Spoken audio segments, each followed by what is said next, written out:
Ça y est, on peut? Alors, on avait commencé la fameuse intelligence spirituelle, c'est ça? Donc, on va la découvrir dans cette partie. Mais pas trop, parce qu'en fait, l'intelligence spirituelle, elle va se promener avec nous tout au long d'une formation sur l'éducation de l'intelligence.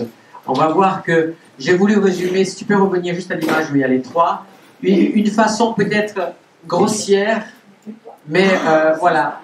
Dans la plupart des personnes, ceci est à plus ou moins au beau fixe, ceci n'est pas là, et ceci est malade. Vous voyez? Donc déjà, c'est pourquoi je dis ça de façon très grossière, pour dire que voilà le défi pour se retrouver, pour être ce que celui qui nous a donné une identité, si on est croyant, on appellera Dieu. Eh bien, quel est le défi qui nous reste? C'est de comment guérir ceci et comment intégrer ceci pour être ce que je suis en fait, c'est-à-dire quelqu'un avec un corps. Aujourd'hui, pourquoi je dis cela? Si on devait parler de corps, âme et esprit, on est bien d'accord que notre société aujourd'hui, c'est tout pour le corps. Toutes les nourritures variées et variables pour le corps, toutes les crèmes, mesdames, toutes les crèmes, et messieurs aussi, maintenant aussi, se sont mis depuis quelques années, pour le corps. Les régimes, les ceci. En fait, le corps, c'est celui qui a le moins de vie dans l'univers et c'est celui qui s'en occupe le plus. On est d'accord ou pas? Mais on a beau dire ça, ça ne changera rien. Ça continuera comme ça. Allez, on y va. J'allais vous poser tout simplement une question. Si vous devriez donner un symbole à l'intelligence spirituelle, quel serait-il? Et moi, je vous aurais proposé celui-là. Mais non, on n'en fera pas. Je me dis ça. C'est tout à fait le cerveau humain, ça. C'est la personne qui... Mais je savais! J'ai ajouté quelque chose que je ne vais pas vous expliquer tout de suite ou pas. On va voir si ça vient. Quatrième élément, QSD. Qu'est-ce que c'est, après vous? Ce serait quoi l'interprétation?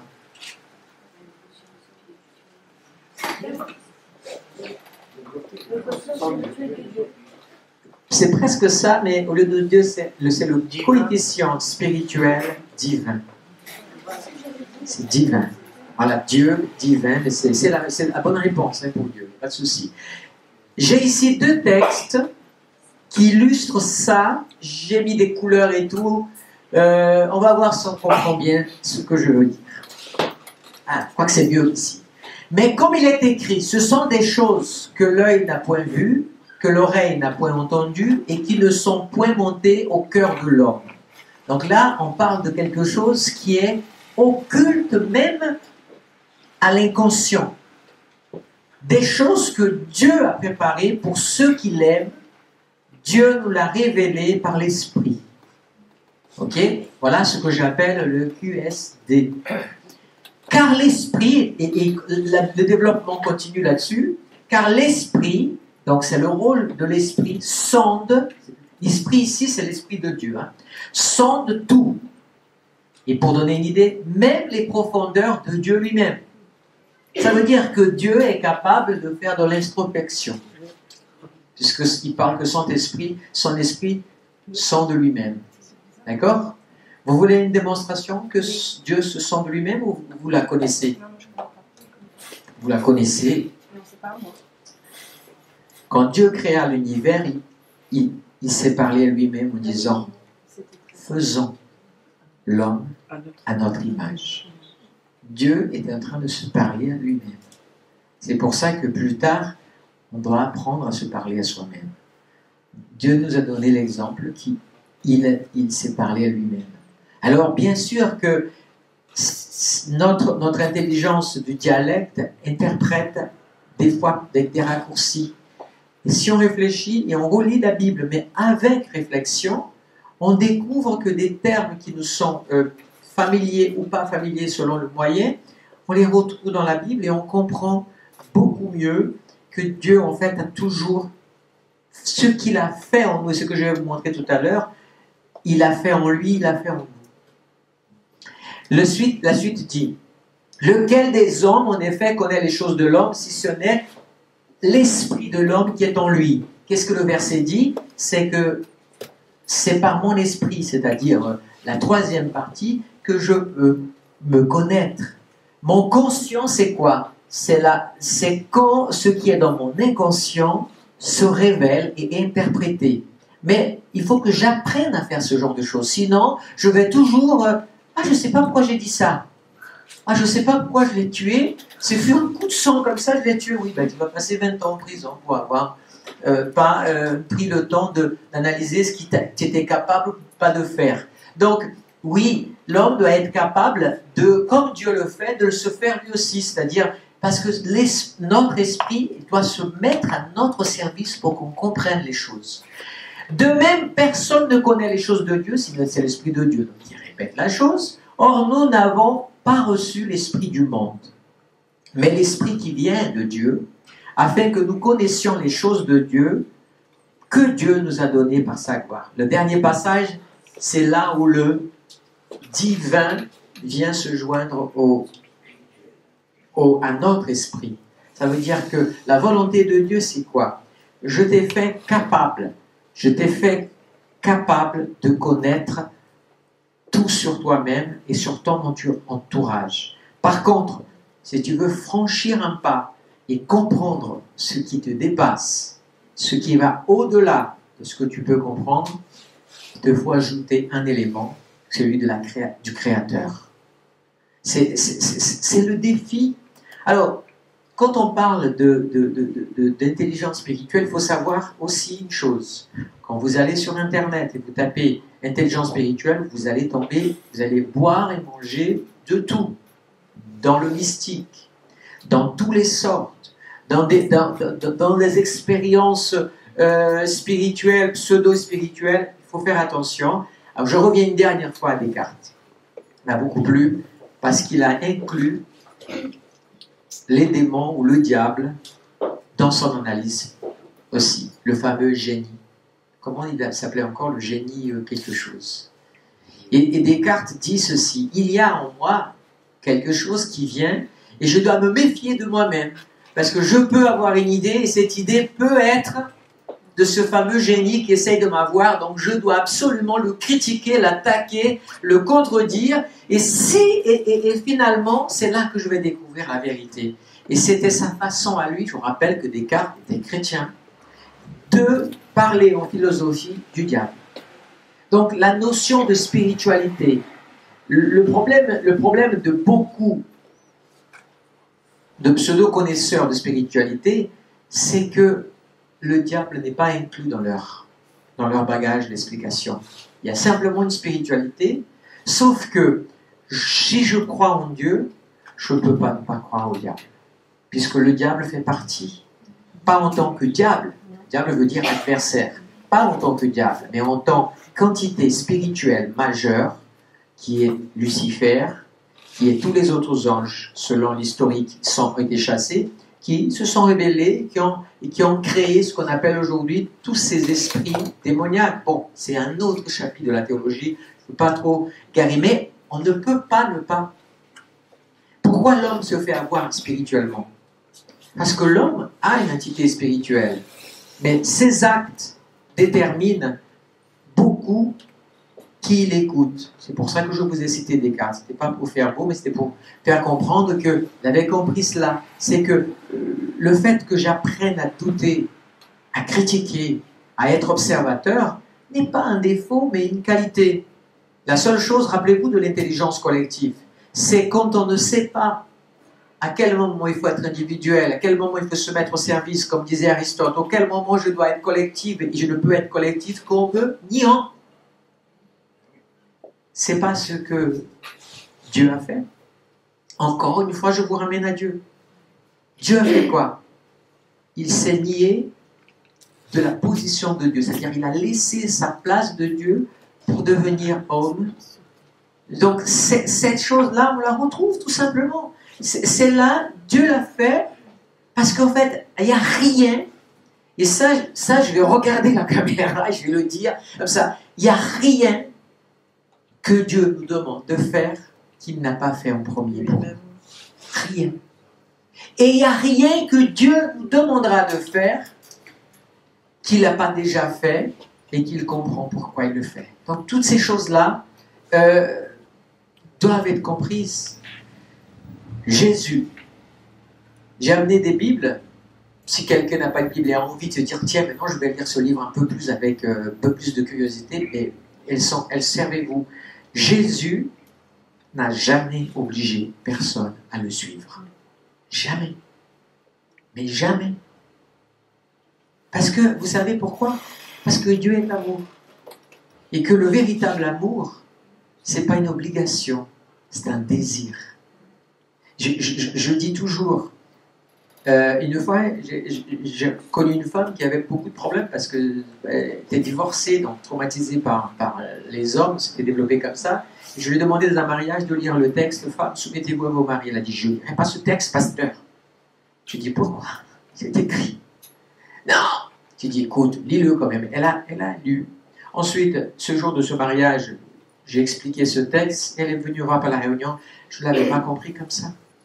Parce que blessée dans l'intelligence émotionnelle contre les hommes qui avaient trompé, qui avaient tout ça. Donc, soumettez vos maris, jamais de la vie, il y a un homme, vous voyez, je vous laisse imaginer le scénario du film dramatico d'horreur qui s'est créé dans son esprit à cause de ça, et un texte est devenu un prétexte pour sortir du contexte de sa vie. Bon, allez, ça monte un cerveau, il faut que j'arrête. Oui, on y va. Voici une explication par l'image, j'en ai 2 ou 3 seulement et on va arrêter avec ces images, du concept biblique de l'être humain. Corps, âme, esprit. Là, ils ont marqué dans le corps, c'est la parole, les 5 sens, l'action. D'accord? Dans la partie âme, il y a la personnalité, l'intelligence, les sentiments, la volonté. Et dans l'esprit, il y a la détermination, notre identité. Ça, c'est l'homme. Il n'y a pas forcément Dieu là-dedans. Il n'est pas forcément croyant. Vous savez, le plus athée des hommes, il est quand même comme ça. Il n'est pas différent. Il n'est pas différent. Je peux vous assurer que tout être humain est comme ça. Même si vous regardez le pire des criminels, il doit être comme ça. Si, il est comme ça. Le problème se passe que là-dedans et là-dedans, il y a soit un autre esprit qui est là et qui joue son rôle, soit il est en état de maladie grave pour différentes raisons. Et c'est tout un programme expliqué. On va aller à l'image suivante. Je l'ai traduit de façon peut-être plus claire. La nature tripartite de l'homme, corps, c'est notre chair. D'accord? Dans cette chair, nous trouvons la vue, l'ouïe, le goût, l'odorat, donc les 5 sens. Et puis on bascule sur la nature, c'est-à-dire l'âme, où se trouve l'imagination, les sentiments. Ici, j'ai mis la mémoire, mais elle est à part. Volonté et conscience. Et puis vous avez l'esprit de l'homme, tout ce qui concerne sa partie spirituelle. Et vous voyez, là j'ai mis le Saint-Esprit dedans. Il vient se placer à l'intérieur de l'esprit de l'homme. Quand la foi, les prédicateurs, les enseignants vous parlent, voulez-vous donner votre cœur à Jésus? Voulez-vous devenir chrétien? Voulez-vous accepter Jésus dans votre vie? Tout ce langage que nous utilisons dans les prédications n'est que pour dire une seule et unique chose. Est-ce que vous êtes d'accord pour que le Saint-Esprit vienne prendre la place? Sauf que, je crois que c'est un poète qui a dû dire ça quelque part, à un moment ou à un autre, mais il a dit, dans l'être humain, il y a toujours un vide qui ne peut être rempli que par Dieu. Parce que c'est la pièce du puzzle, que ce qui est Dieu qui remplit cet homme. Quand il n'a pas Dieu, il aura toujours un petit trou dans son âme qui le rendra toujours incomplet. Donc, c'est le rôle que le Saint-Esprit a. Le Saint-Esprit joue un rôle qui part de l'intérieur et qui va jusqu'au corps, et il se sert de la mémoire. C'est là où la mémoire, pas que ça, la mémoire, elle part de l'esprit, etc.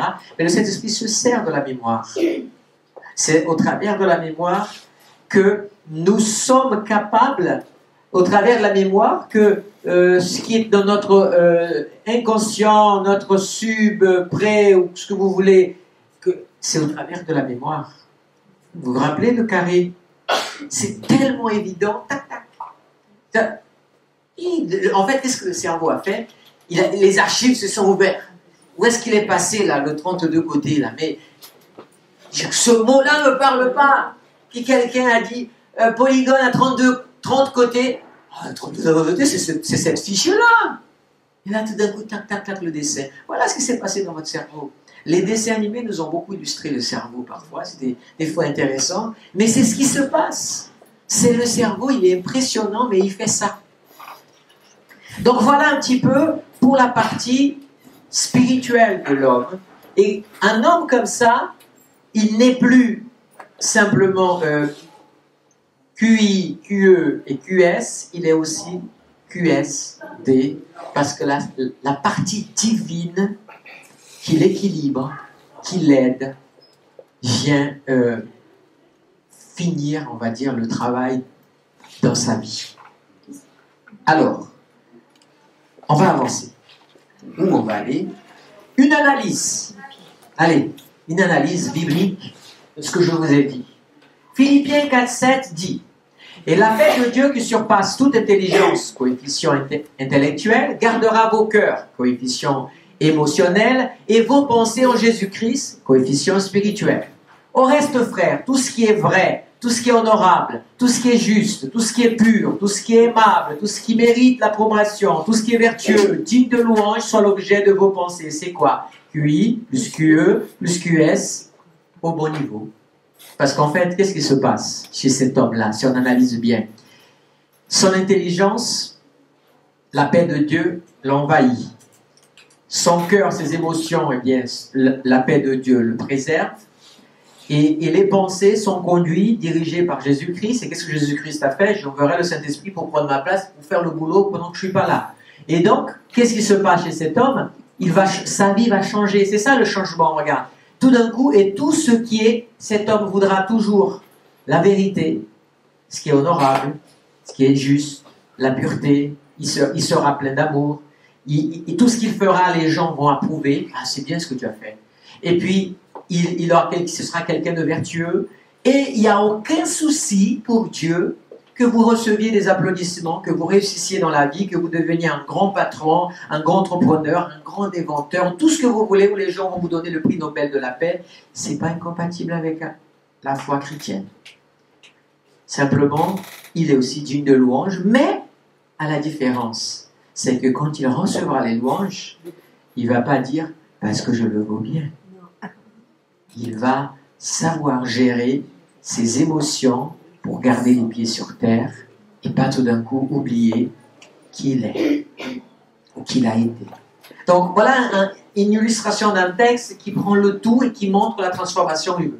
Il y a un autre texte, c'est ce que Jésus dit dans Luc. Regardez, on retrouve à peu près les mêmes choses. Alors Jésus dit: « Oh, sans intelligence !» Coefficient intellectuel. Et dont le cœur est lent. Coefficient intellectuel, parce que là on parle du cœur, mais on parle de lenteur. Donc la lenteur du cœur, ça ne parle pas de l'émotion, mais la lenteur de l'intelligence. Donc à croire tout ce qu'ont dit les prophètes. On parle d'analyser par rapport à ce qu'on lit. Donc c'est le coefficient intellectuel. Il fallait aussi ne pas se laisser avoir. Hein. Car le cœur de ce peuple est devenu insensible. Là, il n'y a pas photo, on parle bien de coefficient émotionnel. Et là, on parle d'un problème grave, l'insensibilité, le conformisme, tout ça, c'est ça. Ils ont endurci leurs oreilles. Je ne veux pas entendre, je ne veux pas entendre. Vous savez, je ne sais pas si vous avez déjà rencontré des personnes qui ont des crises d'hystérie. Parce que vous avez dit quelque chose, ça a déclenché chez eux une émotion, ils ne veulent plus vous parler, vous ne pouvez plus communiquer, plus les maîtriser. La meilleure chose, c'est de vous taire et de laisser la personne tranquille jusqu'à ce qu'ils reprennent. Vous voyez, c'est donc là, ils ont fermé leurs yeux, ben, c'est toujours pareil, donc insensibilité, hystérie, oreilles et yeux, plus de peur, voilà ce qui a alimenté ces trois problèmes, la peur. Ils ont peur de quoi? De voir de leurs yeux, c'est-à-dire ils ont peur de la réalité. Ils ont peur d'être face à leur réalité, face à leurs problèmes, face à leurs difficultés. Donc une personne qui a les émotions en équilibre et en bonne santé n'a pas peur d'affronter la réalité de la vie, les mauvaises nouvelles, les difficultés, parce qu'elle gère ses émotions sont sous contrôle. Une personne qui est émotionnellement instable, même un papillon, quand il passe, la fait pleurer ou rire, je ne sais pas, peu importe, de peur, etc., etc. Qu'ils comprennent, donc ça c'est la volonté de Dieu, qu'ils comprennent de leur cœur.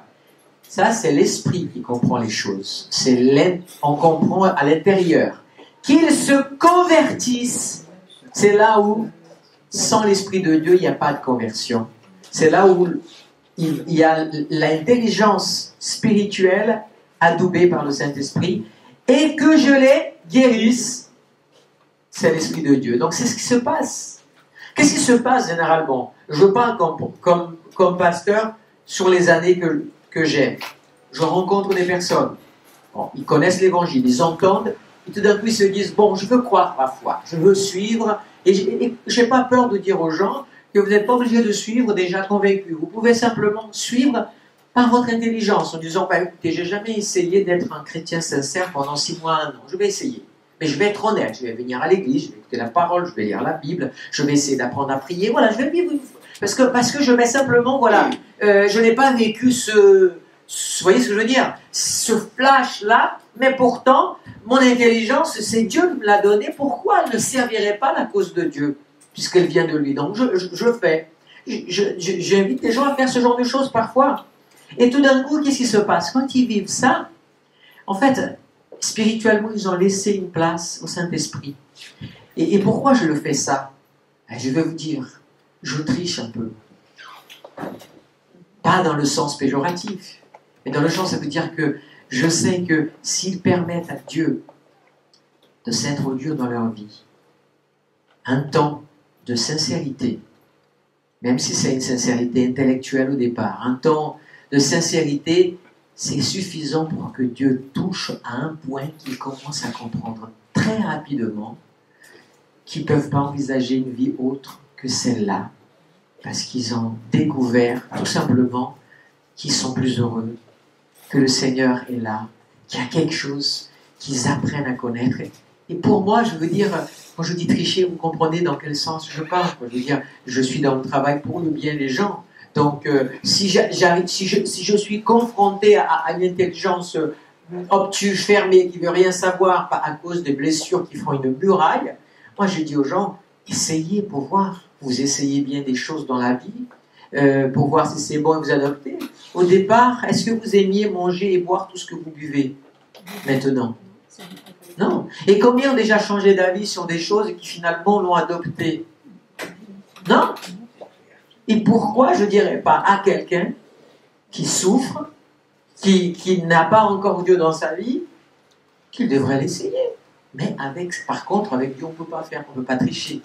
C'est-à-dire que ça doit être sincère quand même, la démarche. Toute expérience scientifique, toute expérience autre doit être sincère et honnête. Toute expérience spirituelle doit être sincère et honnête.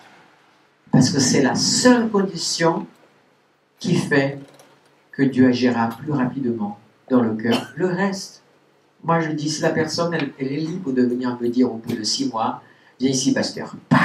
Non, mais sincèrement, pas de souci. Bah! Vous m'avez trompé. J'ai vécu 6 mois et ça a été l'enfer. C'est encore pire qu'avant. Honnêtement, si ça arrive, un jour, je vais reposer des questions sur ce que j'ai compris de l'Esprit de Dieu.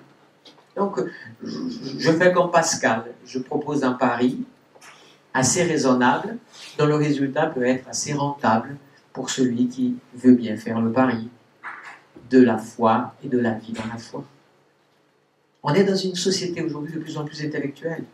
Alors, il y a des personnes qui vont croire à l'évangile par une prédication et l'Esprit de Dieu va le faire. Il y en a d'autres qui auront un mur de choses dans leur esprit et qu'on n'aura pas à percer.